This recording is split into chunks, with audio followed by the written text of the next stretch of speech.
Yo, what it do, y'all? This your boy King Ed the Great coming at y'all with another video. Subscribe, hit that like button for me.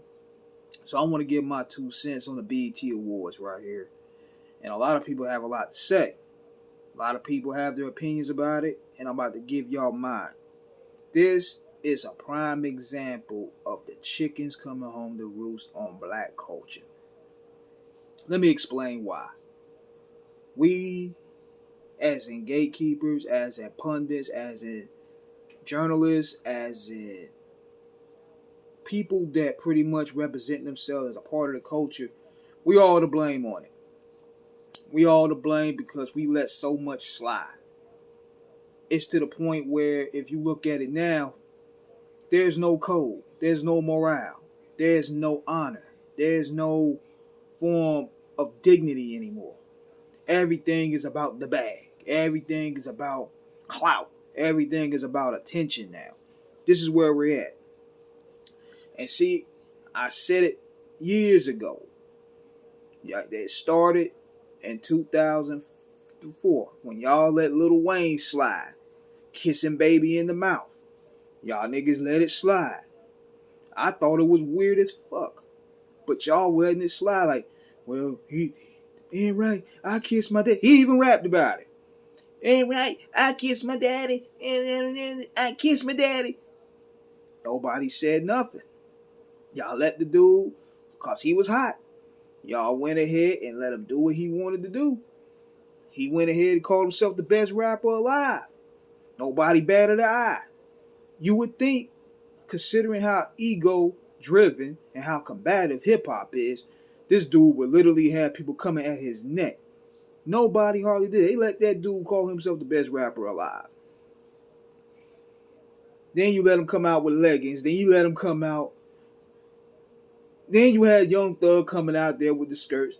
Nobody cared really like that because he can flow. Oh, it's a vibe.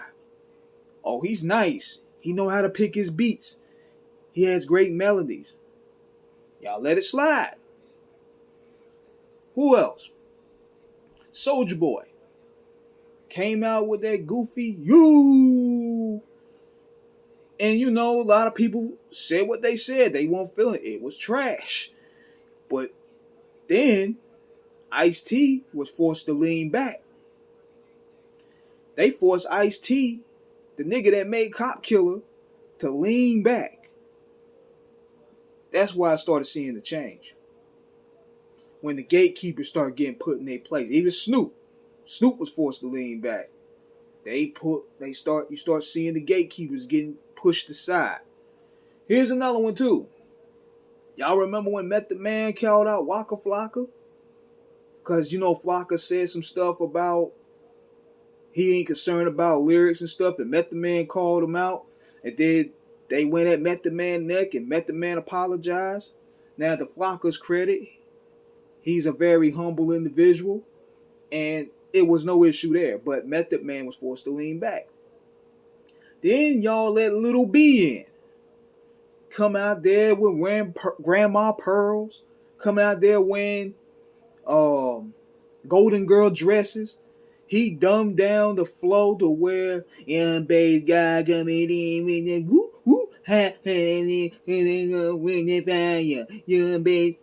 He rap like that every album. But the sad part about it is Lil B can actually pretty rap. But he knew the formula and people gravitated to it. So what else happened? Then you got your background situation. Rick Ross got exposed. Took another man's name. Got exposed for being a CEO. Y'all let it ride. And even though he makes great music, I can't front on it. Ross did a great job at that though. But it just goes to show. People let it ride. The industry let it ride. And over time, Ross won the people back. But he made such good music also, so people couldn't front on it. So I'm guilty of that. I'm afraid not to admit it, I'm guilty of that. Ross just happened to make some good music. So I admit this may come across a little bit contradictory, but yeah, he may get a pass off that. I might give Rick Ross the only one to pass. But then what else? You had 6ix9ine out there.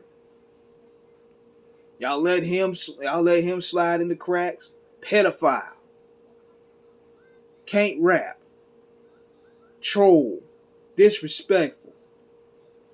They let it ride. They gave him credibility. They gave him street credibility. He was the modern CB4. So look at all this that's happening now. Lil Nas X comes in. Came in with a pink ass outfit last year. Who co-signed him? Nas. The God MC. Godson. Co-signed that rubbish at the Grammys last year. See, the gatekeepers, they compromise for the bag. Cosigns don't really mean anything these days. A lot of your favorite rappers was compromised. They went ahead, they was like, no, we don't want to sound like haters. We don't want any backlash. So we're just going to play along to get along. And this is where the results at right now. People are really afraid of calling this buffoonery out. And you know another thing that's going on too? Why it seems like a lot of these acts are soulless is the fact that we abandoned the church as black people. You listen to a lot of these groups, and you listen to a lot of these bands at the time, the church was a big influence. Today, we rejected spirituality. Now, we follow astrology signs. Now, we follow zodiac signs. Now, we follow our own religion, quote unquote. But they ain't even a real religion. That's like really an occult. So, we basically lost sense of spirituality, and we just operating with surfaces. And see, now capitalism is basically our God now. You see what these niggas is doing for the bag. Collabs for the bag. You working with people you don't like for the bag. You can't speak your mind because of the bag. Capitalism is the new religion for black people. And it's proven on the BET Awards. It's proven on the BET Awards that capitalism is black people's new religion. You're pushing different agendas. You're pushing new waves, or what they would say, vibes. Those are code words behind that. What are the vibes are? You didn't really sense a good vibe going on watching that. And see, people will say, well, it's not for kids, but yet they put these niggas on Sesame Street. You market these people in kid commercials. What do you mean that they're not for kids? You're marketing these to kids. I ain't never seen, even though people might go and say, because I love this argument. Well, they was on Teen Summit. What is Teen Summit? Teen Summit is teenagers. We're talking about kids. 2 to 5, nigga. We ain't talking about grown, teenagers. See, people love the cop-outs. People love the cop-outs, man. And that's what's giving these people wiggle room to do what they want to do. But notice this. Notice how the white guys at the BET Awards came in suits. Notice this. Even when you look at the Oscars, you go to any award show, you got niggas out there busting out the Marilyn Monroe pose on the red carpet. But yet, you see white guys, whenever they're gay or not, they're wearing suits. They're looking appropriate. Shoot, even going here, this is a little deep thing. Notice how they're trying to use white man as the staplement of masculinity. Look at that show, like I said the other day, Sex Life. The guy Brad, he was banging out the sisters too. He banged out the sister, and he banged out this dude wife, who was pretty much a rich guy. So that show you right there that white men are looked upon as the staplement of masculinity. Whereas when you put the black men up there, they wearing dresses, they wearing blouses, they wearing heels. Think about the imagery that is going on out here. Prodigy said it best.